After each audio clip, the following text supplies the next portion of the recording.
नगर थाना क्षेत्र अंतर्गत चोरी की घटना का सफल उद्भेदन। वादी नारायण महतो ने नगर थाने में लिखित आवेदन दिया हुआ था, जिसमें 28/8/2024 की रात्रि में उनके घर से 4 मोबाइल, 5,000 रुपया नगद एवं सोने के कुछ जेवरात चोरी हुए थे। इसमें बड़ी कार्रवाई की गई है। दरभंगा के एसडीपीओ ने क्या कुछ कहा है, आइए सुनिए। पूरा मामला ये है कि नगर थाना में वादी नारायण महतो के द्वारा 3 सितंबर 2024 को एक कांड दर्ज कराया गया था, जिसमें उन्होंने गृह भेदन की बात बताई थी और उनके द्वारा बताया गया था कि उनके घर से रात्रि में 4 मोबाइल, 5,000 रुपये नगद, कुछ ज्वेलरीज, एक गुलाबी कलर का लेडीज़ बैग इत्यादि चोरी हुआ था। कांड में तत्परता दिखाते हुए सारा टेक्निकल एनालिसिस इन्वेस्टिगेशन करते हुए नगर थाना अध्यक्ष के द्वारा और टीम में शामिल अन्य पदाधिकारियों के साथ सहयोग से जो कांड में शामिल थे उन्हें धर दबोचा गया है। और जैसा कि आप देख सकते हैं, जो लेडीज़ बैग चोरी हुई थी वो लेडीज़ बैग यहाँ है। जिस 5,000 रुपये की बात थी वो 5,000 रुपये उसी बैग में मौजूद थे। 3 मोबाइल जो चोरी किए गए थे, 4 मोबाइल वो बरामद किए गए हैं। इसके अलावा ज्वेलरी का जो आइटम जो इन्होंने जिस आभूषण विक्रेता के यहाँ बेचा था, उनके यहाँ जाकर उनसे भी पूछताछ की कि उन्हें भी हिरासत में लिया गया है और इनके द्वारा भी स्वीकार किया गया है कि जो ज्वेलरी का आइटम उन्होंने खरीदा था उसे उन्होंने गलाकर दूसरा सामान बनाकर अन्य तो किसी को बेच दिया है, इसलिए उनकी भी संलिप्तता पाई जाती है। यही मामला है। सर, ये तीनों जो पकड़ाए हैं अपराधी, वो कहाँ के रहने वाले हैं और इन्होंने सर क्या कुछ आपको जानकारी दी? देखिए, अपराधियों के नाम है विजय कुमार, पिता हरि महतो, राकेश शाह, पिता गजेंद्र शाह, सुनील शाह, पिता सुरेश शाह। 2 बेता थाना अवस्थित अलपट्टी के रहने वाले हैं और एक सदर थाना के बेलूचक के रहने वाले हैं। तीनों दरभंगा जिले के हैं। इनके आपराधिक इतिहास को पता किया जा रहा है, छानबीन की जा रही है, इनसे और विशेष पूछताछ की जा रही है। इनका जो मॉडस ऑपरेंडी है, कोई और टीम है इनके टीम के और सदस्य और गैंग जो इस तरह से काम करते हों, उस सब पर जांच पड़ताल की जा रही है। तो सर, इसमें अभियान में कौन कौन लोग थे शामिल और फिर क्या कुछ आप कहेंगे? अभियान में टेक्निकल टीम के सदस्य थे, साथ ही नगर थाना अध्यक्ष स्वयं थे और पुअनी श्याम कुमार मेहता थे, शिक्षु पुअनी विकास दास, प्रशिक्षु पुअनी ब्रह्मदेव दास भी थे। सर, कितने दिनों के अंदर में उद्भेदन हो गया और क्या माना है दरभंगा पुलिस की? क्या सब? देखिए, लगभग 2 महीने के अंदर उद्भेदन हुआ है और इसी बीच में त्योहारों का माहौल था, बहुत तरह की वीवीआईपी ड्यूटीज़ थी। उसके बावजूद लगातार ही टीम काम करती रही, जिस कारण ये उद्भेदन हो पाया है। इससे यह होता है कि समाज में मैसेज जाता है कि अब जो है टेक्निकल सर्विलांस जोरों पर है, बहुत तरह के उपकरण लगाए गए हैं। उनका मौसम आने वाला है और भी सघनता रहेगी हमारे पेट्रोलिंग में, हमारे प्रयास में, ताकि इस तरह की घटनाओं को रोका जा सके और जो हो रहे हैं उन्हें डिटेक्ट किया जा सके।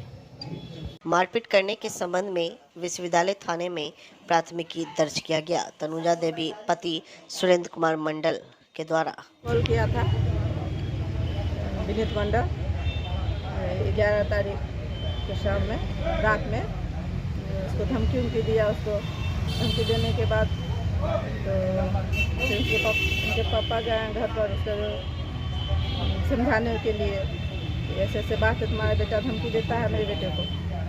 तो बोले ठीक है, देखते हैं। उसके 14 तारीख के शाम में वो लोग मेरे बेटे के साथ मारपीट किया 8 नाका के पास और फिर उसका गले में चैन था, सो छीन लिया। छीनने के बाद पिस्तौल भिड़ा दिया, बोला कि सबको, तुम्हारे सब पूरे खानदाने को जान से मारते थे। हाँ, और बेटा का इलाज करवाए थे? हाँ, ले गए थे हॉस्पिटल, ले गए जेएमसी में, उसका इलाज कराया है। अभी आप कहाँ हैं? थाना पर हाँ, केस किए हैं? केस किए हैं, थाना पर आए हैं। आप अपना नाम बताइए। तनुजा देवी। जब मारपीट कौन कौन किया? मारपीट कौन कौन आदमी किया था? कौन कौन आदमी था उसके साथ? विनोद मंडल, ऋतिक मंडल, सोनू मंडल और इसका क्या नाम, और अनेक आदमी सब रहा। हाँ। टोटल कितने आदमी लोग था? 10-12 आदमी। किनके साथ मारपीट हुआ? आपका लड़का क्या नाम है? आशीष राज के साथ। क्या नाम है आपका? मेरे तनुजा देवी। कहाँ घर? ठीक। बासुपट्टी प्रखंड क्षेत्र के कटैया पंचायत के झिट कोहिया में अतिथि गृह सह विवाह भवन का शुभारंभ मुख्य अतिथि के रूप में डीडीसी दीपेश कुमार, विधायक अरुण शंकर प्रसाद आदि।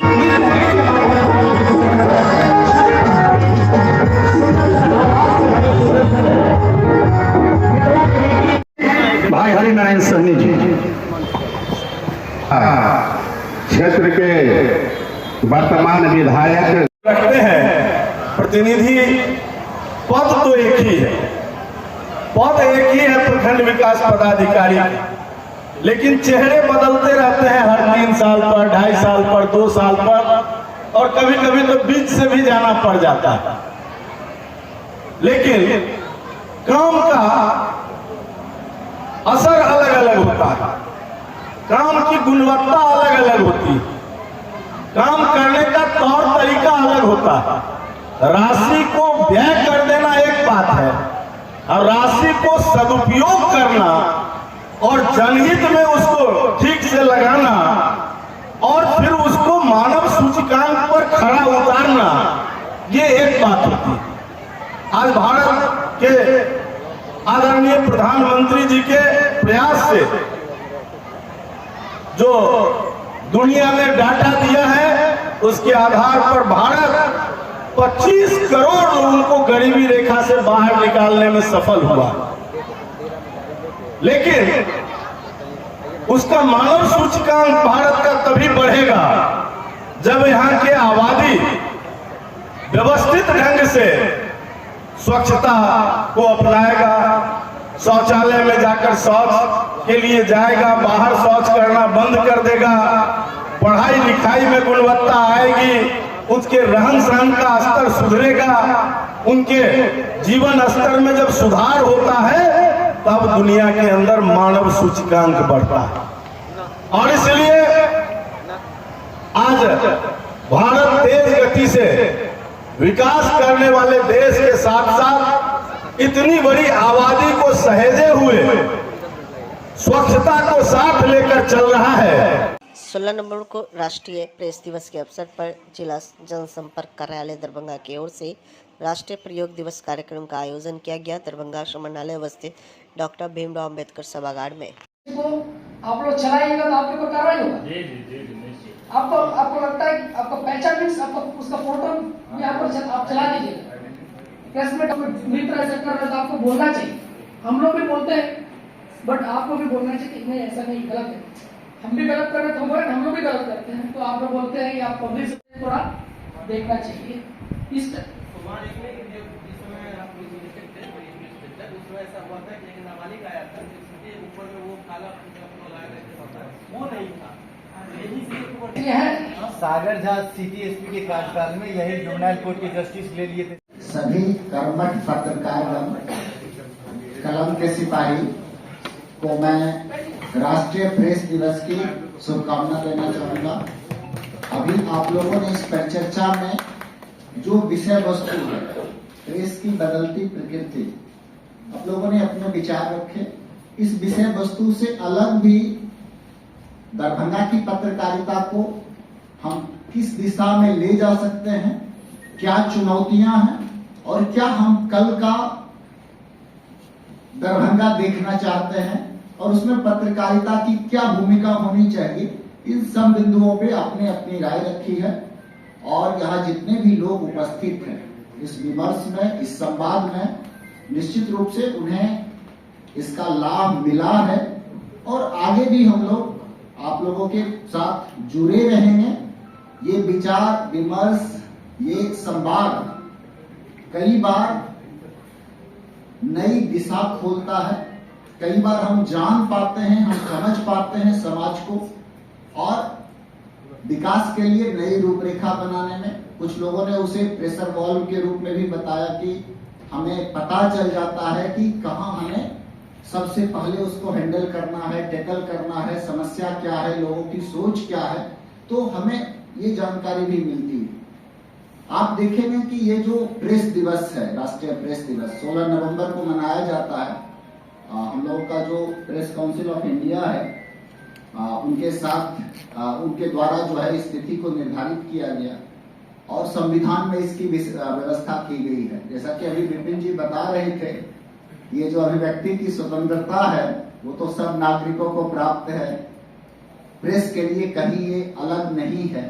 मैं आपको बताऊं कि ये बहुत बड़ी बात है ये हम लोगों के पास अभिव्यक्ति की स्वतंत्रता जो है वो हमारे लोकतंत्र का आधार है, वो सबों के पास उपलब्ध है और प्रेस को भी उसी से शक्ति मिलती है कि हम अपने विचार रखने के लिए, अपनी अभिव्यक्ति प्रकट करने के लिए, समाज की, देश की, राज्य की जो समस्या है उसे उजागर करने के लिए और सकारात्मक विमर्श के माध्यम से हम भविष्य की भी नींव रखते हैं और उसके बारे में भी परिचर्चा करते हैं। अभी मुकेश जी ने जिस प्रकार से बताया और कई सारे लोगों ने बताया कि दरभंगा की पत्रकारिता की यात्रा में कई सारे विकास के पड़ाव में आप लोगों की भूमिका रही है। जो आप बनाते हैं समझ, वही समझ बन जाती है।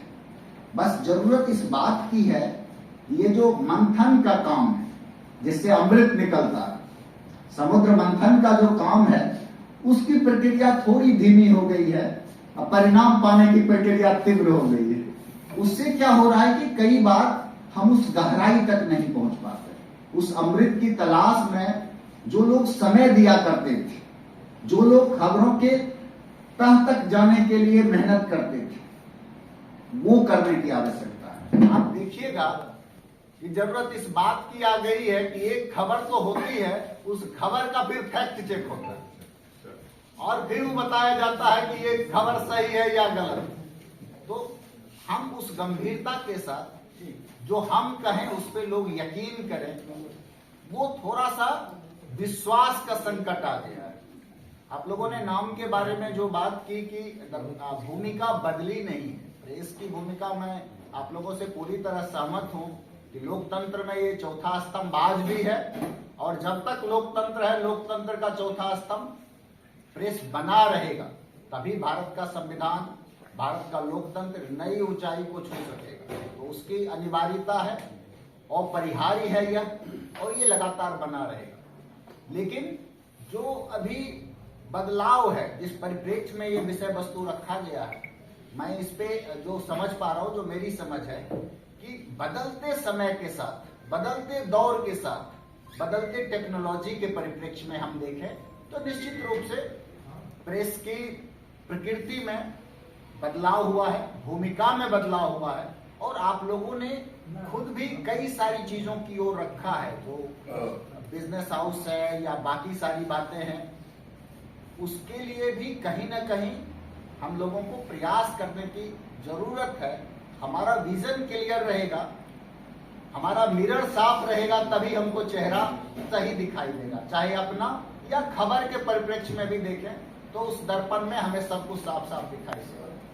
हम अगर धुंधलेपन के साथ देखेंगे, धुंधलेपन के साथ परोसेंगे तो उस पर प्रश्न चिन्ह लग जाएगा। अभी वरीय पुलिस अधीक्षक महोदय के द्वारा काफी डिटेल में बहुत बारीक बारीक चीजों के बारे में बताया गया कि हम लोग प्रेस को जिस प्रकार से लेते हैं, समाज में उसकी एक बड़ी भूमिका है। उससे हम लोकतंत्र में लोगों का ओपिनियन भी बनाते हैं, हम उन्हें सच बताते हैं, सच की दिशा बताते हैं और इससे बहुत कुछ तय होता है। अब आप देखिएगा कि हम लोगों को यह भी समझना होगा कि कई सारे आर्टिफिशियल इंटेलिजेंस की टेक्नोलॉजी, बिग डाटा की टेक्नोलॉजी, कई प्रकार की चीजें हैं जो हर चीज को आपके द्वारा, आपके पसंद नापसंद को, आपके हर मूव को मॉनिटर किया जाता है। निश्चित रूप से सोशल मीडिया है, बाकी आपके नेटवर्क का ये जो सर्फिंग इंजन है, आपके सर्च इंजन है, उस सब के माध्यम से भी हर चीज, बड़ी बड़ी जितनी भी कंपनियां हैं, जो बड़े बड़े हाउस हैं, वो सब इस पे नोटिस करते हैं, ध्यान रखते हैं। तो हम एक नए युग में हैं। नए युग को आप दरकिनार नहीं कर सकते हैं। आप उसे पसंद करें या ना करें, भविष्य की दिशा नया युग ही लिखेगा। तो हम लोगों को उसकी सच्चाई को समझना होगा, उसकी जरूरत को समझना होगा और उसी के अर्थ में हमें अपनी भूमिका भी तय करनी होगी, भूमिका तय करनी होगी। प्रशासन को भी अपनी भूमिका तय करनी होगी। प्रशासन के बारे में जैसे आप देख रहे होंगे, मैं कई बार जब इनफॉर्मल वे में रहता हूं, ये हो गया सभा स्थल पे, तो ये महसूस करता हूं कि आप विमर्श नहीं कर सकते। विमर्श में क्या होता है कि आप लोग भी, बहुत लोग मैच्योर्ड होते हैं, बहुत लोग कम मैच्योर्ड होते हैं, बहुत लोग सीख रहे होते हैं। वहां होगा डिस्कशन। कोई लोग कहेंगे कि ये जगह ठीक है, ये जगह ठीक नहीं है, कुछ लोग उसकी कमियां बताएंगे, कुछ लोग अच्छाई बताएंगे। विमर्श में यही सारी चीजें होती हैं। ये ग्रुप में आया था कि सुबह आज राष्ट्रीय प्रेस दिवस है, हम सोचे थे कि कुछ प्रोग्राम तो होता है हर जिला में, वो हमको बताते कि इसमें होगा, बट हमको सूचना नहीं मिला था। लास्ट मोमेंट पे हम ऑफिस में बैठे तो डीपीआर मैसेज दिए कि तुरंत हम पब्लिक को छोड़ के आपसे मिलने के लिए आए। तो कुछ आपने बात जो कहा, जैसे अभी एक संजय जी बताए कि ऑफिस में कम मिलते हैं, बट एक जानते नहीं कि हम कितना घंटे काम करते हैं। ठीक है तो मैं फैमिली से कम बात करता हूँ, पब्लिक से ज्यादा जनता का सेवा ही हमको लगता है कि कमी जितना डेडिकेटेड। मैं अपना अगर तारीफ करूँगा तो आपको हो सकता है कि आप ज्यादा अपना तारीफ कर रहे हो सकता है आपको। मैं बैठता हूँ तुरंत छुट्टी देके भेजता हूँ। इवन हमारे इंस्पेक्टर आता है, कोई पदाधिकारी आता है, तब भी हम उसको छुट्टी देके भेजते हैं। और व्हाट्सएप ग्रुप में इतना एक बात है, आप कभी भी मैसेज कीजिए तुरंत आपको रिप्लाई मिलेगा। अगर आप रिप्लाई नहीं देते तो आपको जो न्यूज मिला वो मिल जाता है, हम दिलवा देते हैं।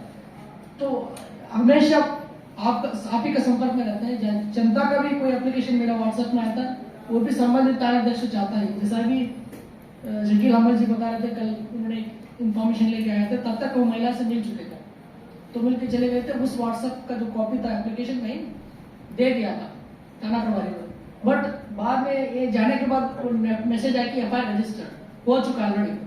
तो एफआईआर उसमें ऑलरेडी रजिस्टर हो चुका था। तो इतना हम लोग अपडेट रहते हैं। अब कैसा नहीं कि हम ठीक है सबको बात करेंगे, तो मेरे पास इतना समय नहीं कि मान लीजिए कल हमको 22 लोगों को मैंने मिला 22। मैं कोशिश करता हूँ डेली पब्लिक से मिले, 1 घंटा जाए 2 घंटा जाए, क्योंकि मैं उसी के लिए हूँ। तो मैं कोशिश करता हूँ 2 घंटा हो, बट जब 11 बजे से लेकर 2 बजे 3 बजे जब तक पब्लिक से नहीं मिलता मैं ऑफिस में जाता नहीं वापस। बट कभी कभी मीटिंग हो गया, मान लीजिए कि डीएम सर के मीटिंग होता है, जरूरी मीटिंग से साहब के पास आ गए, तो उसमें हम लोग थोड़ा दिक्कत हो जाए। बट दूसरी हमारा ये है कि मैं 2 दिन पुलिस लाइन में बैठना पड़ता है मुझे। पुलिस लाइन में मेरा कागज साइन करना 3 घंटे से 5 घंटा भी लगता है, क्योंकि एक चीज, गाड़ी अगर रिपेयर हुआ उसका भी हमको देखना है। गाड़ी रिपेयर ही नहीं हुआ तो फिर तो जनता का सेवा कैसा करेंगे हम लोग। इस हर चीज को मैं आपको चेंजिंग नेचर ऑफ ट्रस्ट के बारे में तो सब समाधान बता रहे कि हम लोग क्यों थोड़ा व्यस्त रहते हैं। तो अब पुलिस लाइन में मान लीजिए 2 हफ्ते में मुझे 2 दिन बैठना है। आज पर पुलिस नेटवर्क मंगलवार को शुक्रवार, तो अगर आप जाइए मंगलवार को मिलने के लिए तो हम मिलेंगे नहीं वहाँ, तो नेचुरली मैं पुलिस लाइन में रहूंगा। तो वहाँ पुलिस लाइन में हमारा सिपाही पदाधिकारी जो रहते हैं वो छुट्टी के लिए आते हैं, और उनका कोई समस्या रहता है, ट्रांसफर पोस्टिंग का रहता है, उनको लगता है कि कोई अन्य समस्या रहता है, वो हमसे आके मिलते हैं, अपना बताते, फिर हम उनको भी सॉल्व करना पड़ता है। क्योंकि अगर हम नहीं बैठेंगे, जैसा हम कल बहुत दिन से ऑफिस में नहीं बैठे थे, हम ऑफिस में इसलिए बैठे कल शुक्रवार था, पब्लिक बहुत दिन से नहीं बैठे, हो सकता पब्लिक से जल्दी मिले, बट छुट्टी लेके हमारे ऑफिस में आ गए। हमारे सिपाही पदाधिकारी सबको दे दिया छुट्टी। ऐसा नहीं कि उनको मना किया कि हम चले जाइए, हम नहीं मिलेंगे आपसे, तो उनका भी मिले, पब्लिक से भी मिले। और हमारा एक, हम उसे बैठते हैं से उठते नहीं, 3 घंटा 4 घंटे कभी नहीं उठता मैं लगातार, सर कभी सेम ही होगा। तो हम ऐसा काम करते हैं हम लोग। और उसमें कम में क्या होता है कि आप लोग बैठ के लाते हैं, कुछ ऐसा कुछ आपका बोल रहता है, कुछ ऐसा चीज होता है कि बैठ डीएसपी से भी ले सकते, सीनियर एसपी से भी ले सकते। आप लोगों को चेक करना पड़ेगा किस बैठ किससे लेना है। डीएसपी सदर ऐसा आदमी है, he is one of the best officer, जो हमारा जो काम करेंगे, वेरी एफिशिएंट है, एक्टिव है, ठीक है, फील्ड में पूरा इतना घूमते हैं, बेस्ट। अब हमने उनको बोल के रखा है, वो कभी मना नहीं करेंगे। हमको लोड बेचारा सोचते कि सीनियर एसपी के पास लोड ज्यादा है, हम ही बैठ देते, तो बैठ देते हैं। और इवन थाना प्रभारी को भी पहले था कि इवन डीएसपी रैंक ऑफिसर तक ही बैठ दे सकते थे, बट अभी एसएचओ भी दे सकता है। बट उनके मन में थोड़ा हिचकिच रहता है कि गलत हो जाएगा तो डांट पड़ेगा, कुछ कार्रवाई हो जाएगा। बट हम लोग उनको ट्रेन कर रहे हैं, कुछ करता है, कुछ लोग नहीं देता है, बट उसमें थोड़ा और चेंजेस आने के, पहले से एक सिस्टम बना हुआ था डीएसपी रैंक ऑफिसर, अभी एसएचओ भी दे सकता है, बट हम लोग उनको ट्रेन कर रहे हैं, कुछ लोग दे देता है, कुछ लोग नहीं। बट एसएचओ को नीचे जो है उनको बाइट देने के लिए हम लोग अवेयराइज नहीं, जैसा क्योंकि उनको पता ही नहीं रहता सब इंस्पेक्टर को क्या बोलना है, क्या इश्यू है, और सिपाही को तो और पता नहीं रहता। पहले स्पॉट पे बोलने का अधिकार थाना प्रभारी को होता है, क्योंकि उस पहले समझ लेगा कुछ इवेंट क्या, न्यूज क्या है, न्यूज का मतलब क्या होता है, न्यूज का मतलब होता है कि इवेंट फैक्ट्स चेक, जो सही फैक्ट है उसको बताना। वो फैक्ट्स अगर पता नहीं रहे तो हम भी नहीं बोल पाए। हम भी कभी कभी बोल देते हैं कि नहीं हमको भी डिटेल्स नहीं है, डिटेल्स आने के बाद हमको बता दें, या प्रेस रिलीज हम दे देंगे, या वीडियो पीडीएफ के हिसाब से वीडियो बना के हम लोग मीडिया ग्रुप में भी डाल देते हैं। तो बहुत सारे हम लोग किए भी, ताकि सब लोगों को एक ही बार मिल जाए। तो ये चीज हम लोग पहले से हम लोग, अभी तो सोशल मीडिया में जो सेल बनने के बाद वो लोग भी ट्रेंड हो चुका है, वो लोग भी तुरंत दे देते। बट अभी हम एक पदाधिकारी को चेंज किए। कल क्राइम मीटिंग का जो न्यूज था वो नया है, तो बनाते तो 9 बजे 10 साढ़े 9 बजे तो फिर ट्रेन करने में समय लगता है। जब पदाधिकारी चेंज होता है हम लोगों को भी दिक्कत होता है। हम भी बोल रहे कि हम भी उसको 3-4 बार फोन करना पड़ा कि तुम क्यों नहीं डालो, क्यों नहीं दे रहे हो। हमको बहुत सारे लोग फोन करे, मैसेज किए। फिर जब हम बोलने के बाद बेचारा डाल दिया 9:30-10 बजे तक डाला, तब तक लेट हो चुका था। क्राइम मीटिंग तो काफी देर हो चुका है, क्योंकि हमारा क्राइम मीटिंग भी सेकंड हाफ में चला था, वो 7:30 बजे तक क्राइम मीटिंग खत्म हुआ। ये चीज है। बाकी कुछ बिहेवियर का जो बता रहे हैं, हम लोग कोशिश कर रहे हैं, हम लोग बोल भी रहे हैं और ट्रेनिंग भी कर रहे हैं उन लोगों को, ताकि उनका बिहेवियर जो सोच है जो चेंज हो जाए। कि एक कंटिन्यूस प्रोसेस है, हम लोग भी सीख रहे हैं। जब आते हैं तो जब हम लोग भी आते हैं तो आम आदमी जो जैसा होता है, फिर हम ट्रेनिंग होता है 1 साल 2 साल 3 साल 2 साल के ट्रेनिंग के बाद हम लोग थोड़ा फिर मॉडिफाइड हो जाता है, कि सोच चेंज हो जाता है। फिर हम अलग, फिर कुछ 3 साल होने के बाद फिर चेंज हो जाता है, फिर 10 साल के होने के बाद फिर चेंज हो जाता है। हर प्रतिदिन हम लोग सीख रहे हैं, हर दिन हम थोड़ा सीख रहे हैं। आपसे सीखते हैं, पब्लिक से भी सीखते हैं। अब कभी गलती भी हो जाता है इतना सीखने के बाद भी, बट उस एक्ट को हम लोग एक्सेप्ट भी करते हैं कि हम लोग गलती हुआ कि ऐसे फिर नहीं करना है। ठीक है, इस टाइप का चलता रहता है काम। तो कभी ये नहीं सोचना है कि हम लोग आपके अगेंस्ट है, हम लोगों के अगेंस्ट। हम ये भी बोलते हैं कभी, जब प्रेस वालों को बोलते हैं कि जा रहे हैं कि आप जो सही हो करिए, जो सही हो जाइए, उसमें कोई दिक्कत नहीं। बट रूमर्स, क्वेश्चन मार्क लगाना, एक्सक्लेमेटरी लगाने का ये चलाना, क्योंकि क्या होता है पब्लिक माइंड में हो गया, वो क्वेश्चन मार्क खड़ा हो गया कि पब्लिक माइंड में कि ये बोल रहे हैं यही सही है, ये गलत है। इसको थोड़ा आप लोगों को ध्यान रखना पड़ेगा। क्वेश्चन मार्क पड़ा। आप लोगों से बहुत दिन बाद रूबरू हो रहा हूँ। 16 जुलाई 2022 को अखिल भारतीय हिंदू जागरण समिति सामूहिक हनुमान चालीसा पाठ बंधाड़ा के माध्यम से समता मूलक समाज की स्थापना के लिए एक प्रयास प्रारंभ किया गया। इस संस्थान में बजरंगबली अध्यक्ष के सारे सदस्य सामूहिक नेतृत्व में आयोजन संचालन करते हुए जाति भेद ऊंच नीच के भाव को मिटाकर हिंदू को एक जैसा व्यवस्थित कर दिया गया। सामूहिक हनुमान चालीसा लगातार चल रहा है। सभी प्रेस के मित्रों को स्वागत करते हैं, अभिनंदन करते हैं। आप लोगों से बहुत दिनों के बाद रूबरू हो रहा हूँ। 16 जुलाई 2022 को अखिल भारतीय हिंदू जागरण सेवा समिति की सामूहिक हनुमान चालीसा पाठ भंडारा के माध्यम से समता मूलक समाज की स्थापना के लिए एक प्रयास प्रारंभ किया गया था। इस संस्था के में बजरंगबली अध्यक्ष है, सारे सदस्य सामूहिक नेतृत्व में कार्यक्रम क्रियान्वित किया करता है। जाति भेद ऊंच नीच की भाव को मिटाकर हिंदू एक है, वैसा व्यवस्था दिया गया है। सामूहिक हनुमान चालीसा में जहां पंडित गिरधर गोपाल मंत्रोच्चारण करते हैं, वहीं पवन राम भजन गाते हैं। उद्घोषणा का काम सुधाकर यादव देखते हैं। उपस्थित हनुमान भक्त एक दरी पर जैसे आते हैं खाली स्थान पर बैठ जाते हैं। कोई बगल वाला का जाति नहीं पूछता है। भंडारा निर्माण प्रवेशन ग्रहण करने वाले भी आपको समरूपता नजर आएगी एक आपस में। आज 123वां आयोजन है सामूहिक हनुमान चालीसा पाठ और भंडारा का। आज समिति धर्म से सेवा की ओर आगे बढ़ रही है। 11 दिसंबर दिन बुधवार को सामूहिक कन्या विवाह का आयोजन किया जा रहा है। हम प्रेस के माध्यम से समाज से आग्रह करते हैं, कुछ ज़रूरतमंद बेटियां बहुत ज़्यादा है और संगठन से उस बेटी का जुड़ाव हो, उस अभिभावक तक संदेश जाए, उस निमित्त प्रेस के माध्यम से उनसे आह्वान कर रहे हैं। आपकी कन्या का कन्यादान की निःशुल्क व्यवस्था, किसी तरह का शुल्क खर्च नहीं करना है। आप वर वधू का नाम दीजिए, वर वधू का विवाह का संपूर्ण व्यवस्था संस्था करेगी।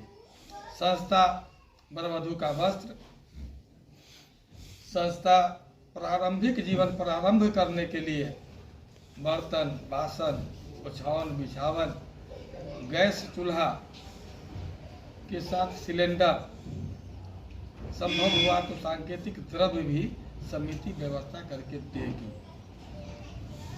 और ये प्रयास इसलिए आज जो समाज में सामान्य परिवार हैं उनका स्थिति बहुत दयनीय है। अगर कन्या के विवाह में 5 लाख खर्च करते हैं, कन्या के घर में मात्र 50,000 का राशि जा पाता होगा। टेंट पंडाल, बिजली, साउंड, लाइट, भोज भात, सारी व्यवस्था में लाखों खर्च हो जाती है। तो बड़े लोग का दिखावा करने के कारण उनको वैसा करना पड़ता है। एक हम संस्था के माध्यम से समाज को देना चाहते हैं, प्रतिष्ठा अनुरूप आपको जो सामर्थ्य है आप उस सामर्थ्य का निर्वहन कन्या को दे। समिति के बैनर के तहत आप शादी करवावे। समिति समाज के संभ्रांत प्रतिष्ठित लोगों के बीच आपका जो वैवाहिक आयोजन होगा, आपका समाज में प्रतिष्ठा बढ़ेगा। जिस दिन आपका विवाह इस मंच से होगा, अखबारों में और आपके इलेक्ट्रॉनिक मीडिया में जब शादी की चर्चा होगी, आपको खुशी महसूस होगा। हम वैसे लोगों से आग्रह करते हैं कि आप आगे आइए और समाज को प्रोत्साहित कीजिए सामूहिक विवाह में भाग लेने के लिए। दूसरा, हम लोग का आयोजन है 14 जनवरी के बाद किसी दिन अखिल भारतीय हिंदू जागरण सेवा समिति डायग्नोस्टिक सेंटर का शुभारंभ करने जा रहे हैं। हम हर तरह का खून जांच सामान्य शुल्क में, जो जांच 500 में वर्तमान बाजार व्यवस्था में है, हम चाहते हैं कि वो 50 रुपया में उनको ये सेवा प्रामाणिकता के साथ वो सेवा उपलब्ध करवा दिया जाए। ऐसा करने से आज हर 10-15 व्यक्ति में एक मरीज आपको मिल जाएगा, शुगर का मरीज मिल जाएगा। उनको ये सेवा का लाभ मिलेगा। हर तरह का जांच अगर 10 गुना कीमत बाजार में है, हम उससे 1 गुना में हम करवा रहे हैं तो उसको बहुत लाभ होगा। ये 14 जनवरी के बाद किसी दिन ये समिति लागू करने जा रही है। ये समिति इस आयोजन के लिए किसी तरह का कोई चंदा नहीं करता है। और बजरंगबली का कृपा ऐसा है, जब आयोजन हम ठानते हैं तो समाज मदद में खड़ा हो जाता है। हमने संकल्प लिया है इस डायग्नोस्टिक सेंटर में हम 81,000 रुपया अपने तरफ से सहयोग राशि से इस संस्था का निर्माण कर रहे हैं और समाज बड़े पैमाने पर सहयोग के लिए तैयार है। 5 कन्या का कन्यादान अमरनाथ गामी एज ए संस्थापक अपने तरफ से करेंगे और समाज जितना ज़्यादा कन्या का उपस्थिति दर्ज करवा दे, आयोजन से 1 सप्ताह पहले हम उस कन्या का कन्यादान समाज के सहयोग से करवाने का काम करेंगे। तो निश्चित रूप से ये बड़ा विषय है। आप लोग के मन में अन्य तरह का विषय था होगा, लेकिन आज जो जन कल्याणकारी विषय पर इस प्रेस वार्ता है, आपका सकारात्मक सहयोग मिला। आपकी बातें लाखों श्रोता जो आपके पाठक हैं उन तक जाएगी, तो निश्चित रूप से समिति का जो सोच है वो सफलाभूत होगा। इसलिए आप लोग के माध्यम से आग्रह निवेदन करते हैं समाज से कि आयोजन में समिति को। शुक्रवार की शाम शुरू हुआ कार्यक्रम शनिवार की देर रात तक जारी रहा। सात सुरों से सजी महफिल में रात भर आनंद का गोता लगाते रहे श्रोता। विद्यापति सेवा संस्थान की ओर से।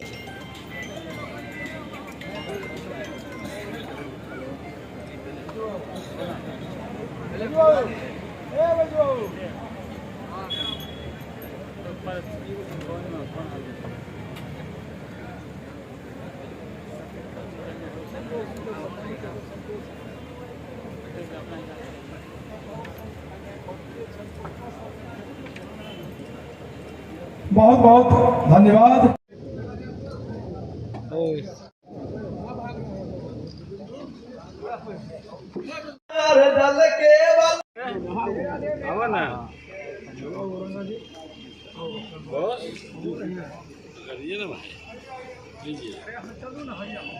बैजू भाई, बैजू भाई, ये बैजू भाई, भाई रे बाप, भावना आवश्यकता देख बुझ रहल छै नंदुला आगू जी आओ पकड़ै छी त न धर हो गेल। हां भ गेल। कमेंट कितना पास कोटि नवन वंदन अर्पित करे बाबा विद्यापति चरणी नवन वंदन अर्पित करे। इतना उपस्थित तमाम श्रोतागण के हम पूनम मिश्रा प्रणाम करे छी, बहुत बहुत स्वागत करे छी। विद्यापति सेवा संस्थान दरभंगा दिससँ एहि मंच के दिससँ जाहि मंच पर हम बचपन से आबि रहल छी, एहि मंच के दिससँ अपने सब संगीत प्रेमी श्रोता के बहुत बहुत स्वागत अभिनंदन करै छी। आब जेना हमरा हमर गार्जियन सब लोकनि श्रीमान परम आदरणीय हमर चाचा जी वैद्यनाथ चौधरी बैजू जी संगे आंगुर पकड़ कर चलाए जी सिखौलन श्री कमलाकांत चाचा जी सब गोटे के आशीर्वाद से अपने समक्ष उनके सबक जाय करने आदेश।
भारत में सनातन बोर्ड का स्थापना किया जाए। आक्रोश यात्रा मंच जिला दरभंगा। सनातन बोर्ड के सम्मान में समस्त भारत के हिंदू मैदान में राजीव प्रकाश मधुकर।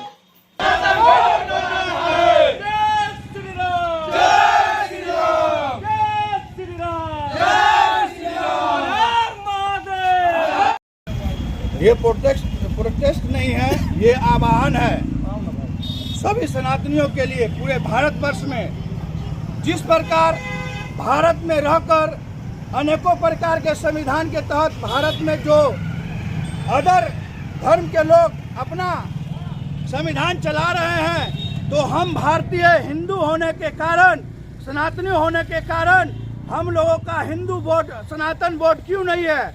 आज दिल्ली में हमारे सभी संतों के आह्वान पर इस मांग को लेकर बहुत बड़ी जनसलाह उतरी है और हम लोगों के माध्यम से आक्रोश यात्रा मंच जिला दरभंगा की ओर से विश्व हिंदू परिषद, बजरंग दल, भारतीय बीजेपी युवा मोर्चा और राम सेना, अनेक प्रकार के सभी दल की ओर से हम लोग आह्वान करते हैं दरभंगा वासियों के लिए, मिथिला वासियों के लिए कि घर घर से निकलिए, घर घर अलख जगाना है और भारत में सनातन बोर्ड को लाना है। इसी मांग को लेके हम लोग आज आह्वान करने के लिए निकले हैं। अब हम लोग यह आह्वान करके आगे का कार्यक्रम भव्य रूप से करेंगे, इसीलिए आज हम लोग यह मार्च निकाले हैं। कहाँ से निकाले हैं मार्च? ये श्यामा माई मंदिर परिसर से निकाले हैं और चौतरफा रम घूम के हम लोग आए हैं और पुनः यहीं समाप्त करेंगे। राजीव प्रकाश मधुकर, विश्व हिंदू परिषद सह जिला मंत्री दरभंगा। लेकर कहाँ सब अखन प्रोटेस्ट कर रही है? आक्रोश यात्रा मंच लगातार विभिन्न मुद्दों पर, जो भी मुद्दा सनातन के विरोध में देश में कहीं भी होता है, वहाँ दरभंगा में लगातार हम लोग कई महीनों से लगातार इस मंच के बैनर तले अपनी आवाज़ को बुलंद करने का कार्य राजीव प्रकाश मधुकर जी के नेतृत्व में हम सभी युवा साथी सनातन प्रेमी लोग करते हैं। आज सनातन बोर्ड इस देश में अल्पसंख्यकों को बोर्ड है, लेकिन बहुसंख्यक समाज के लिए बोर्ड का वो नहीं है। तो हम लोग इस बैनर के माध्यम से सनातन बोर्ड देश में निर्माण हो, अपनी सरकार से इस बात का मांग करना चाहते हैं। क्या नाम हुआ? बालेंदु झा। देखिए, सारे धर्मों का अपना अपना एक संविधान फॉलो कर रहे हैं भारत में। जैसे और भी धर्मों का अपना अपना संगठन है, वैसे ही हम चाहते हैं कि हमारे धर्म के लिए सनातन बोर्ड की स्थापना हो। इसके नेतृत्व में हमारे जो आचार्यों ने हैं, उन्होंने आह्वान कर दिया और इसी आह्वान के नेतृत्व में आज हम लोग इस मोर्चा में मतलब कि आज हम लोग प्रारंभ किए हैं और हम लोग कोशिश करेंगे कि इसको प्रतिदिन दिन प्रतिदिन इसको आगे बढ़ाते जाएं और सारे हिंदुओं से आह्वान करेंगे कि इसमें उपस्थित हो, क्योंकि ये समय बैठने का नहीं है, ये समय आगे आने का है, अपनी आवाज़ रखने का है। क्योंकि सरकार जब तक आप आवाज़ नहीं रखते हैं, संगठित नहीं होते हैं, तब तक सरकार आपकी बात नहीं सुनेगी।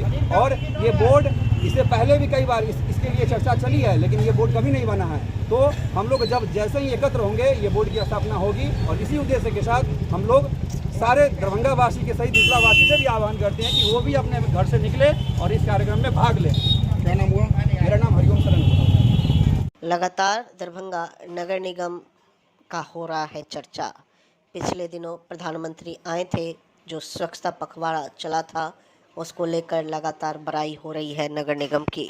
माननीय प्रधानमंत्री आदरणीय श्री नरेंद्र मोदी जी के द्वारा शिलान्यास किया गया है एम्स का, और उस एम्स के शिलान्यास के दरमियान उन्होंने एक बहुत बड़ी बात कही स्वच्छता को लेकर के, और जिस काम को दरभंगा नगर निगम के द्वारा लगातार किए जा रहे थे उसकी उन्होंने चर्चा भी की और प्रशंसा भी की, और उन्होंने इच्छा व्यक्त किया है कि इसको लगातार 10 दिनों तक कम से कम किया जाए। हम लोग इसका स्वागत करते हैं और नगर निगम के जो कर्मी हैं उनके द्वारा भी, जो पदाधिकारी हैं उनके द्वारा भी, और दरभंगा जिला के जितने भी जनप्रतिनिधि हैं और आम जनता है, नागरिक हैं, उनसे भी हम लोग निवेदन करेंगे कि माननीय प्रधानमंत्री जी ने जो इच्छा व्यक्त की है उसको सिर्फ 10 दिन ही नहीं बल्कि हम लोग लगातार अपने जीवन में उतारे और स्वच्छता हर तरह से अपने घर के साथ साथ आसपास के इलाकों में और दरभंगा शहर, बल्कि अब तो गांव के अंदर में भी साफ सफाई होने लगा है। राज्य सरकार के जो अंतर्गत अब गांव में भी साफ सफाई हो रहे हैं और इसका लाभ भी हम लोग देख रहे हैं। सभी जगह अभी हम लोग यहाँ स्टेडियम में है, यहाँ भी इसका असर हम लोग को दिख रहा है हर गांव गली में। और इसका असर देख रहा है हम लोग माननीय प्रधानमंत्री जी के भी निर्देश अनुसार, माननीय मुख्यमंत्री जी का भी दिशा निर्देश में, और नगर निगम के द्वारा जो यह स्वच्छता अभियान चलाया जा रहा है उसमें हम लोग जरूर अपील करेंगे कि सभी लोग इसमें बढ़ कर के हिस्सा लें और शहर को भी साफ रखें और पूरे गांव को भी साफ रखें। क्या कहेंगे सर, जिस तरह से एम्स का शिलान्यास प्रधानमंत्री के द्वारा किया गया है, अब शहर भी डेवलप हो रहा है, गतिविधि देखने को मिल रहा है, क्या कुछ विकास हो सकेगा फ्यूचर में? ये बहुत बड़ा असर इसका पड़ेगा और इसका जो असर पड़ेगा वो आने वाला समय में दिखाई देगा। अभी तो हम लोग सिर्फ इसका चर्चा कर रहे हैं, लेकिन 3 साल के अंदर एम्स का निर्माण होना है और अभी से ही इसका असर दिखाई दे रहा है। सिर्फ दरभंगा शहर नहीं बल्कि दरभंगा शहर के कम से कम 10-20 किलोमीटर के चौहद्दी में इसका असर देखने को मिलेगा। शहर का विस्तारीकरण तो निश्चित रूप से होगा।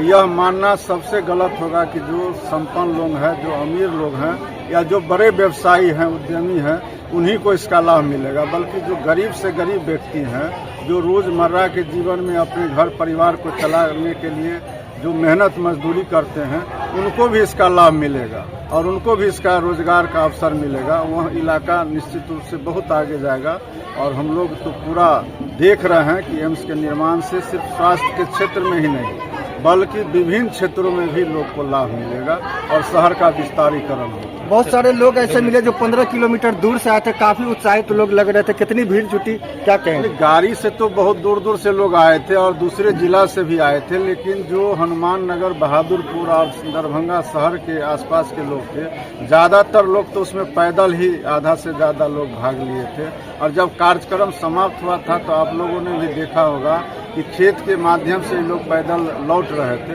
तो लाखों लोगों ने भाग लिया है। अब इससे बड़ा कार्यक्रम तो हम लोगों ने दरभंगा मिथिला में नहीं देखा है। किसी भी नेता के कार्यक्रम में लाखों लोग, 5 लाख लोग से कम हम लोग को आकलन है कि नहीं लोग भाग लिए हैं और इससे बड़ा कोई कार्यक्रम नहीं हुआ था। और स्वाभाविक भी है क्योंकि जो स्वास्थ्य के क्षेत्र में पूरे देश नहीं बल्कि दुनिया में एम्स से बड़ा कोई संस्थान नहीं है और वो संस्थान अगर हम लोग के इलाका में खुल रहा है तो इसका स्वागत लोगों ने जिस तरह से किया है वो स्वागत योग्य। मिथिला का लोक परंपरा पर्व सामा चकेवा पर्व का हुआ समापन।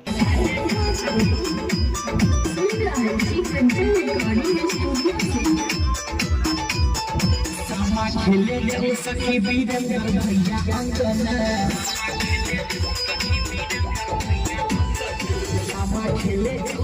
धर्मेंद्र भैया अंगना, गीत सुने महिंदा देतो निक गहना, गीत सुने महिंदा देतो निक गहना, सामा खेले चल सखी नवीन भैया अंगना, सामा खेले चल सखी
झारखंड के पाकुड़ विधानसभा में इंडिया गठबंधन की कांग्रेस प्रत्याशी निसात आलम के साथ अखिल भारतीय कांग्रेस कमेटी अल्पसंख्यक विभाग के राष्ट्रीय महासचिव आवाजगढ़ पाकुड़ विधानसभा डॉक्टर जमाल हसन एक जनसभा में वोट अपील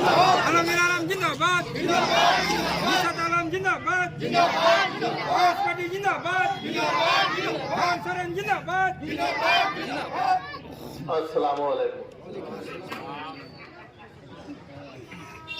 मैं तो दिल्ली से आया हूँ। मुझे राहुल गांधी जी, इमरान प्रतापगढ़ी जी ने भेजा है आप लोगों के बीच में अपनी बात रखने के लिए। अभी जो आपके सामने कैंडिडेट है उनकी बात रखने के लिए।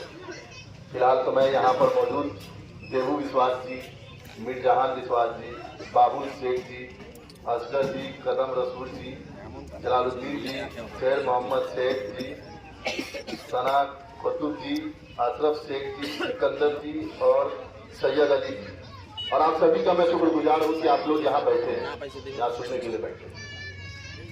तो यहाँ जो मामला चल रहा है कि आप जान रहे हैं कि एनडीए वर्सेस इंडिया की लड़ाई चल रही है।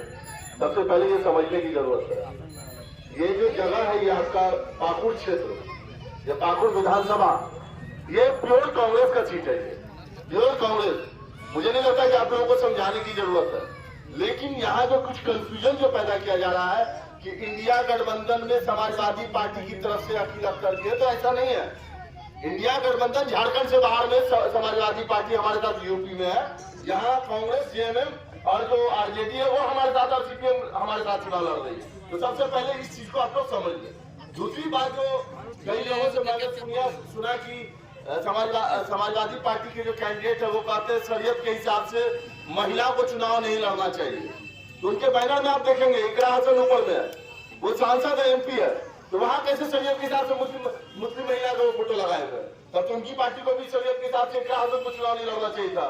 तो मैं ये आप लोगों के बीच में कहने आया हूँ, आलमगीर साहब को आप लोगों ने 5 बार चुनाव जितवाया, 5 बार वो आपके क्षेत्र का नेतृत्व किए हैं, आपके क्षेत्र के वो बेटा है, वो आपकी लड़ाई लड़े, तब तो आप उनको जिता रहे थे। आज आपके बीच उनकी पत्नी जो है, उनकी शरीके हयात निसात आलम जी आपके सामने चुनाव लड़ गए। क्यों आई? क्यों उनको चुनाव लड़ना पड़ रहा है? कभी आप लोगों ने ये सोचा अगर आज आलमगीर आलम साहब भाजपा से समझौता कर लेते तो वो जेल के अंदर नहीं होते? लेकिन उन्होंने ये देखा अगर मेरी जनता मुझे कांग्रेस के नाम पर वोट करती है, इंडिया गठबंधन के नाम पर वोट करती है, तो उन्होंने समझौता नहीं चुना, उन्होंने समझौता नहीं किया तो वो जेल के अंदर हुए।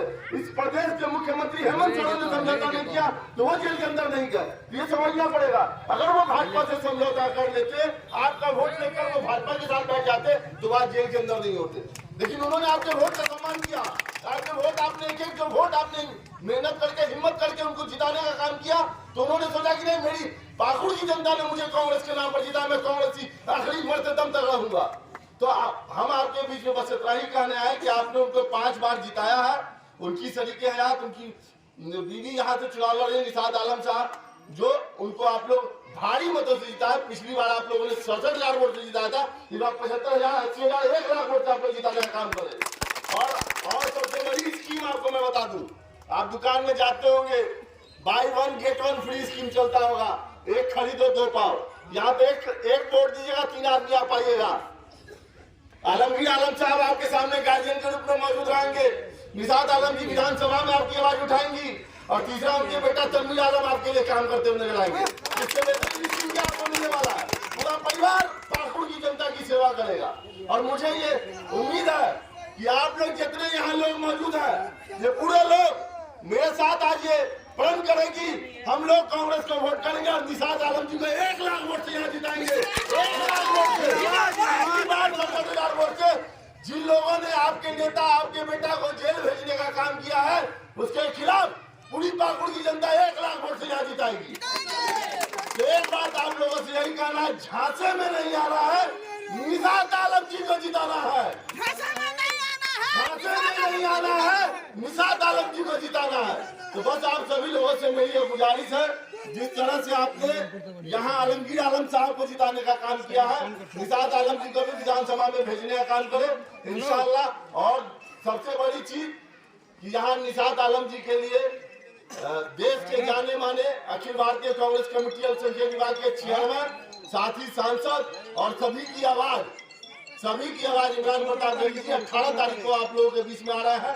तो मैं चाहूंगा कि आप लोग जिस जगह पर वहां पहुंचे, ज्यादा से ज्यादा तादाद में पहुंचने के दिखाएं कि पाकुड़ के जितनी भी जनता है वो निशात आलम जी के साथ, आलमगीर आलम जी के साथ, तमीर आलम जी के साथ खड़ी है। शुक्रिया। पृथक मिथिला राज्य के गठन एवं मिथिला को शास्त्रीय भाषा का दर्जा दिलाने को लेकर अभियान चलाने के संकल्प के साथ संपन्न हुआ मिथिला विभूति पर्व समारोह।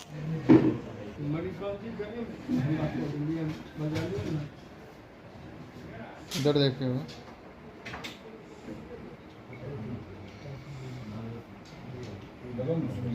तो वैल्यू रहती है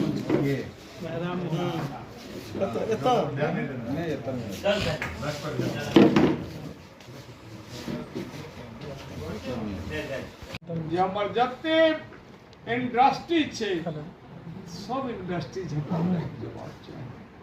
और एठुनका साइंटिस्ट, इंजीनियर, एठुनका जते लोग है से बाहर नहीं जाकर वे टू मिथिले में ये हमार मून में हम 25 दिसंबर नवंबर के 25 नवंबर के पुनः मिथिला राज्य के लिए जंतर मंतर पर महा धरना रैली डेरा डालू हमार संस्था के सब लोग हो रहा। तो हम एक अहाँ सबके मादे मिथिला में संदेश देव चाहे छे जे वे टू सब अहाँ दिल्ली जे हमरा मिथिला राज्य हैत तही से सब समाधान हैत। और आन के जे बात हुई छे, लेकिन हमरा तो ये बात हुई है जे क्लासिकल लैंग्वेज दूटा लीडर कोशिश करें जो हम में मदद करी।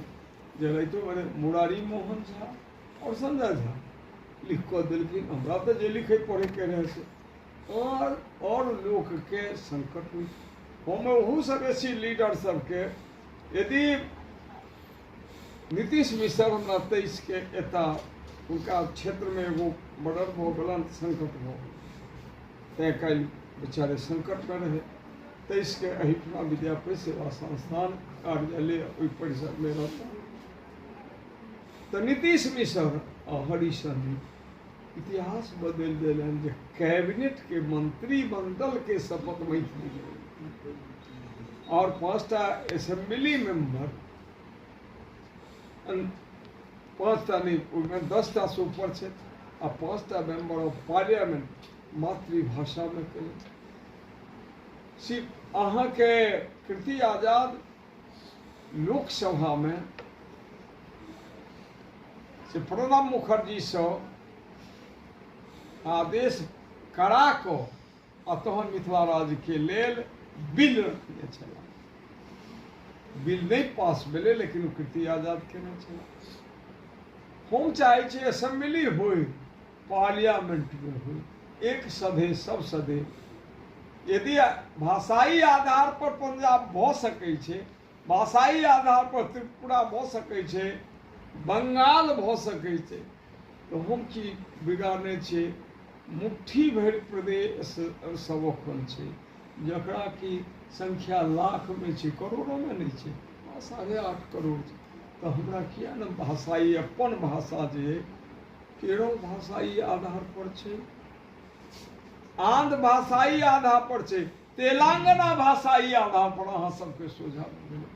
तैं हम निवेदन एहि भाषा में लहजा में कहै छी इलेक्ट्रॉनिक मीडिया प्रिंट मीडिया के सब सदस्य के जखन एकटा अपन माय के दूधक भाषा के लेल और संग अपन राज्य के लेल सब गोटे कॉलम में इलेक्ट्रॉनिक मीडिया प्रिंट मीडिया में लिखी और मिथिला राज्य के लेल असेंबली और पार्लियामेंट के जते हमर मिथिला के मेंबर छै हुनका कहियन जे बिल रखैत जे क्यों जे कोनो बात कहै छै तो हम चैलेंज करै छी जे हमरा सब भाषा समृद्ध से कोनो नहीं छै। हमरा अपना अपन लिपि है, हमरा शब्दकोश है, हमार व्याकरण है, हमार हजारों एमिनेंट स्कॉलर करोड़ों अब किताब लिखलक ई दोसर भाषा के नहीं आन से किछु लोग करै छथि मने कर पर, लेकिन अहाँ सबसे प्रार्थना निवेदन जे अहाँ सब गोटे मातृभूमि मातृभाषा मिथिला राज्य से करी और क्लासिकल लैंग्वेज ले तो अही बेर पार्लियामेंट में राज्यसभा में उठत। बिहार सरकार से निवेदन अनुरोध करे छे जे बिहार सरकार के कैबिनेट एतऽ से तुरंत भेजे जे केंद्र सरकार के कोनो प्रॉब्लम नहीं हेतै, नहीं तो केंद्र सरकार इंटरवेन कऽ लैंग्वेज के लेल करते और मिथिला राज्य करऽ पड़ते। यह कहि कऽ हम इलेक्ट्रॉनिक मीडिया प्रिंट मीडिया अहाँ सब जे सहयोग केलहुँ ताहिके लेल हम से कृतज्ञता ऋणी छी जे अहाँ हमरा मदद केलहुँ हन और एनाही हमर जे कसूर कोनो होय तकरा भूलि जेबै अहाँ करैत रहब। इएह कहि कऽ अहाँ सबके स्वागत करै छी। नमस्कार। बेंजू जी हम सीधे जनता विभिन्न जगह जेबै। काल्हिओ हमर एकटा अइ सहस्राम में गाम गाम कोशिश करबै और ओहि कोशिश में अहाँ सबक सहयोग लेबै। यह अच्छा 13 नवंबर को जहाँ और शायद आपको पता भी चला होगा हम अपन घरक लोग जो अपना जे किटकलो रहे तो ओकरा स्वागत करबाक चाही। हमर तो संस्था सांस्कृतिक चेतना के मूल विद्यापति हम सब अखिल भारतीय मिथिला राज्य संघर्ष समिति हमरा है।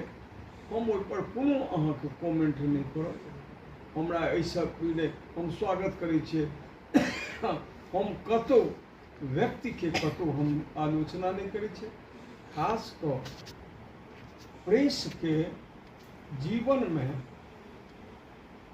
हम कतौ कोनो बात के लेल से प्रेस के व्यू प्रेस के कार्य लोग के व्यू ओकरा हम स्वागत नमस्कार करै। क्या कभी चुनाव होना चाहिए संस्था में? वो सही आरोप है या गलत आरोप है? क्या संस्था में कभी चुनाव नहीं हुआ या होना चाहिए भविष्य में? अहाँ सब स्वयं जनै छियै।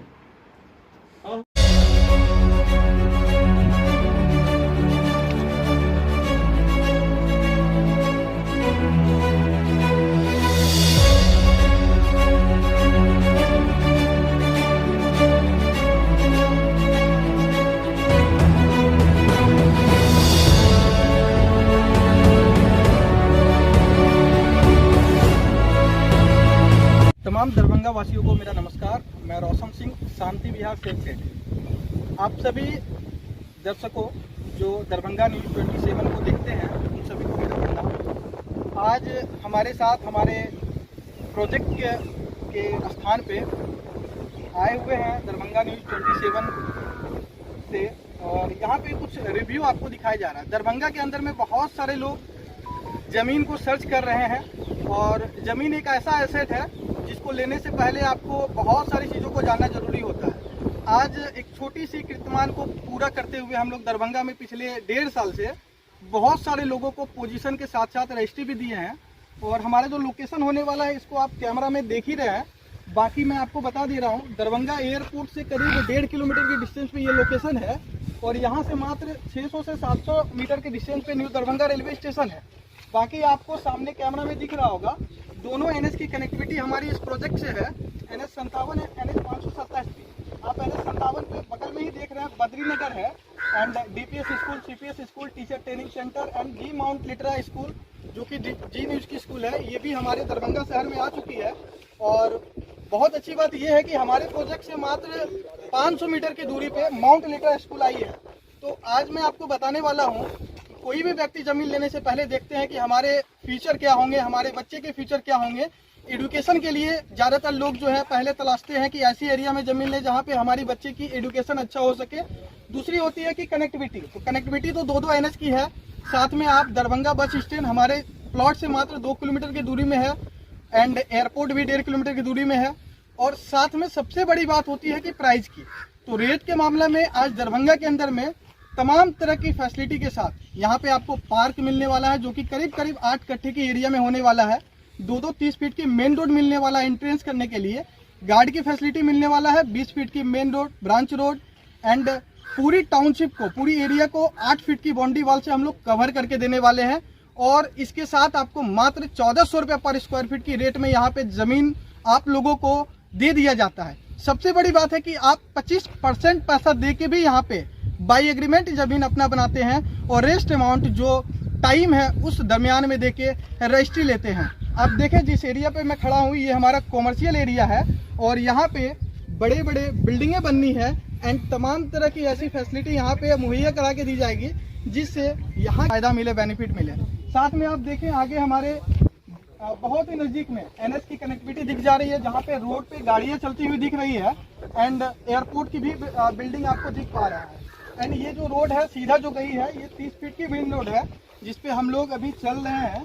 और यहाँ पे डेली की रेशियो देखा जाए तो करीब करीब 10 से 20 कस्टमर डेली विजिट कर रहे हैं, एंड फाइनलाइज रूप से 5 से 10 प्लॉट डेली बुक हो जा रहा है। तो आप में से किसी व्यक्ति को अगर हमारे लोकेशन के बारे में जानकारी चाहिए या तो लोकेशन विजिट करना है, तो दिल्ली मोड़ के पास ही हमारा हेड ऑफिस है, जो करीब 2000 स्क्वायर फीट की एरिया में है। आप ऑफिस आए, ऑफिस में आके आप डिस्कस करें एंड पोजीशन देखें, लोकेशन देखें, और फाइनल रूप से आप प्लॉट को बुक करें, एक बेहतरीन सी टाउनशिप में अपना आशियाना का घर बनाएं। तो चलिए मिलते हैं नेक्स्ट वीडियो में, तब तक के लिए आप सभी को मेरा नमस्कार। मैं रोशन सिंह, शांति विहार सेल से। हमारी भी यूट्यूब पे एंड फेसबुक पे चैनल है, आप जाके सर्च कर सकते हैं शांति विहार दरभंगा के रूप में, और ज़्यादा से ज़्यादा आप लोग प्यार दें। देख सकते हैं इस एरिया में कंस्ट्रक्शन का काम चालू है, एंड सारी ज़मीनें यहाँ पे बिक चुकी है। कुछ ज़मीनें हमारी टाउनशिप के अंदर में है, वो आप अपना बनाना चाह रहे हैं तो सही टाइम पे आए, पहले पाए वाली बात होती है। तो पहले आए और पहले ज़मीन को अपना बनाएं। Thank you.